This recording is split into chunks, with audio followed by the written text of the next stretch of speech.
More information is coming in for this dangerous storm with big impacts, as this video will give you a detailed look at it as it's going to make its way to the United States later this week into the upcoming weekend. Impacts will be significant from a severe weather risk to a blizzard risk, so make sure you're sticking around for all those details in the next 10 minutes. Without further ado, I want to start this video by using the latest custom graphic overview I've made for this big storm on the way as we go to the end of this week. After our original low pressure system makes its way out of the west, where it will bring some snow and wind March 12th and 13th especially, we'll see the impacts begin moving on out into the plains, where on the northern and western side of the original low, as it makes its way out of the central plains and up into the upper Midwest, we will continue to watch a snow, sleet, freezing rain threat that will shift east and also be accompanied by gusty winds that could lead to a blizzard, especially as we finish this week and go into the early part of the upcoming weekend. On the south side of that low, we'll be watching a severe weather event more than likely, and the confidence has grown in that, especially for some parts of the Mississippi Valley and even more so the mid-Mississippi Valley for the Friday and Friday night time frame. From there, severe weather could continue with an additional low pressure that's going to help the original one out into our Saturday, anywhere from the Ohio Valley back down to the mid-south in the orangish and red shades having the best chance for severe weather, although confidence could grow in some of those question mark areas further north. And we now have some confidence for the East Coast as well, getting some severe weather into our Sunday. I'll break down all of those hazards and everything about this storm in more detail as we start now with some high-resolution guidance to give us a look at the future radar timeline. We're now close enough to this storm that I'm going to use an individual model run here with your European high-res future radar to give us a general idea of what this storm is going to look like hour by hour as we push through the end of the upcoming week and into the upcoming weekend. Let's start with the near-term pattern, though, just as we go through the end of our Wednesday, March 12th into the very early part of our Thursday, March 13th of 2025, we're actually going to see a very brief, what I'll call a precursor system, if you even want to call it that, making its way through the south central plains as it exits far eastern Oklahoma and Texas and into some parts of Arkansas and Louisiana late Wednesday into Wednesday night. We could briefly see some isolated severe weather, including a tornado threat. That will be fairly minimal, but it's something to watch out for if you live in any of those zones circled, especially where you see some of those brief greens showing up on this future radar. Similar threats could develop once again overnight and then through the day Thursday into some other parts of the mid-south as this quick piece of energy moves east. But all eyes are really going to be turning by this point overall to the big system that will then be already making its way through parts of the Mountain West. After bringing some heavy snowfall through the day on Thursday into some parts of California, Oregon, and Washington, as well as some lower elevation rainfall, we're going to be watching a lot of that high elevation snow and low elevation rain pushing through the rest of the Mountain West, impacting parts of Montana, Idaho, Wyoming back down, especially to the Four Corners region, where many spots in higher elevations will get at least a foot of snow as you get down towards places like Utah, Arizona, southwest parts of Colorado, and northern New Mexico. Around this time is when winds are going to begin to pick up into some parts of the plains. It is going to be a very windy day in general into some parts of the central U.S., and I'll talk a little bit more on that in just a minute. But for this future radar's sake, let's keep it moving. And by the time we get to the end of our Friday, that's when you can really see this low pressure becoming more dynamic. And this is going to be one of the stronger low pressure systems ever seen in March into the central plains, with a very low pressure of 978 millibars, typically associated with strong tropical systems if you've got one over the water. We're going to have this firing up by the time we get to the end of our Friday, and especially around this point in time. Let's push it from 8 p.m. to around 11 p.m. That's when I think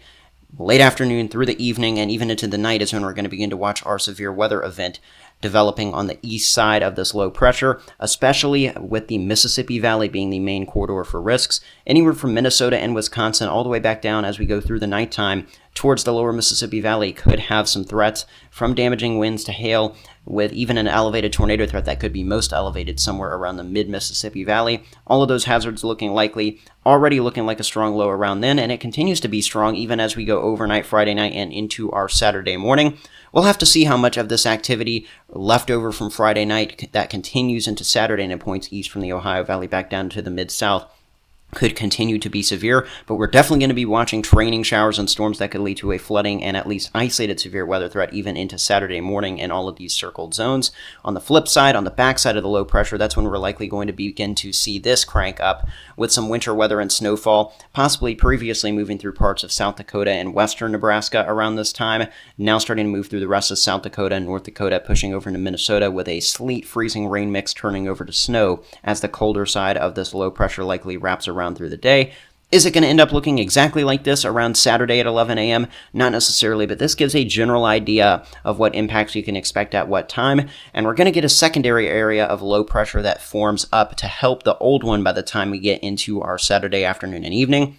While the original one continues to crank out some wind and maybe some leftover snow wrapping around the backside into some parts of Minnesota and Iowa by our late Saturday. We'll also be watching the remnants of its original cold front, and then the new one that our secondary low forming around the mid-Mississippi Valley will bring with storms from the Ohio Valley back down to the mid-South, training over areas that will have been seeing storms all day Saturday, storms continuing here through late Saturday into Saturday night, and this is when an even more ferocious severe weather threat could develop here, especially as you get back down towards Kentucky, Tennessee, parts of Mississippi, Alabama, and Georgia. We'll have to watch not only that threat, but also flooding in these zones that see the consistent showers and storms. Confidence decreases in the exact setup and the speed of the storm by the time we go out of Saturday into Sunday, but it looks like the secondary area of low pressure is going to start to move on up towards southern Canada about as quickly as the original one did, with a broad expanse of rain and storms that will have to continue to be watched, not only for some isolated scattered and flooding, but also some high winds and some isolated severe weather at the minimum as this action gets closer to the East Coast and at least East Coast bordering states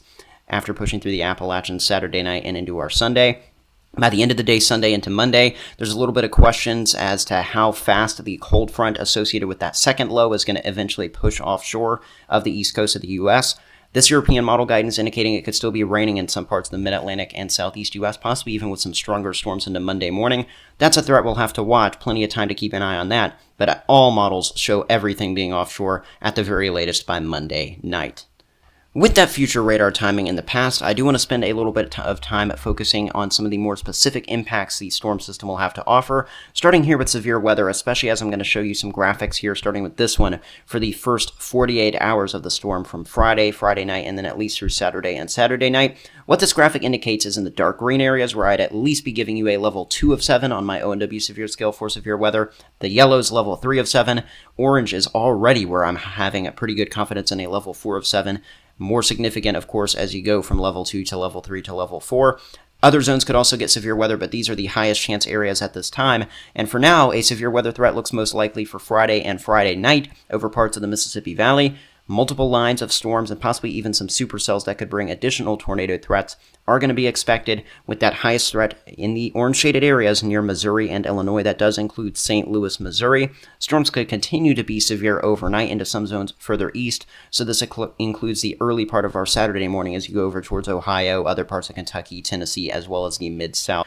From there, as we go through the rest of our Saturday and then into Saturday night, an additional complex setup looks likely with severe weather from parts of the Ohio Valley back down to the mid-south, as ingredients will be in place from the original low and that second low that's going to help in pulling up additional moisture for a possibly not only daytime but even nocturnal severe weather threat. It looks like especially Kentucky, Tennessee, back down to Mississippi, Alabama, and Georgia will have the highest threat for severe weather then. We could also see more severe weather eastbound from there into our Sunday. The confidence is just too low for one of these graphics specifically at this point in time. With that being said, let's talk a little bit more about the winter weather and the forecasted snowfall totals out of this particular system with some blended guidance, and a lot of this underdoes some of the possible snowfall that we could really see as you go on up in elevations through the west by the time we get through the end of our Friday into the early part of our Saturday. One thing I can tell you for sure, we're going to get at least a foot of snow in all these higher elevations from Washington and Oregon down to the northeastern parts of California into the Sierras. Many spots in the Sierras getting upwards of actually 2 to 3 feet of snow just as we go through the next few days.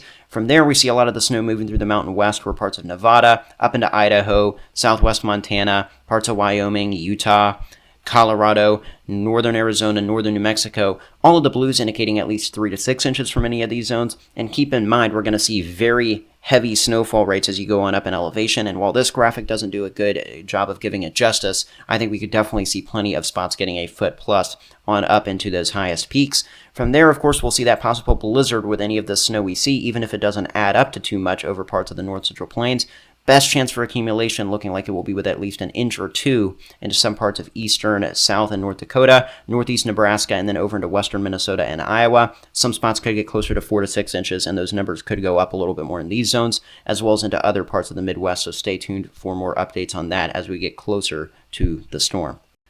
This leaves me with only one other main impact to talk about for this storm, and that is going to be the damaging wind threat that we're going to see that could blow down trees and power lines and create other issues as we continue to watch precipitation fall with some of this, as well as no precipitation with some of this wind, and that's going to lead to the fire danger that we see By this point in time right here, as we get into our Friday, March 14th into the afternoon, these winds wrapping around the low coming off the front range of the Rockies and then swirling on down from the southwest to the northeast into parts of Texas, Oklahoma, and southern Kansas. Wherever we do not see any rain and storms developing by the end of the day, this will be dry 40 to 60 mile per hour wind gusts moving on through at least, and that is going to create a very critical fire danger, especially Friday, but even in the surrounding days as these gusty winds move on through. All the way up and down the front range of the Rockies, though, from the north to the south, watching at least 40 mile per hour wind gusts likely through the day Friday and into Friday night. Some gusts from the south to the north at similar values of around 40 miles per hour in the Mississippi Valley late Friday as those storms push on through.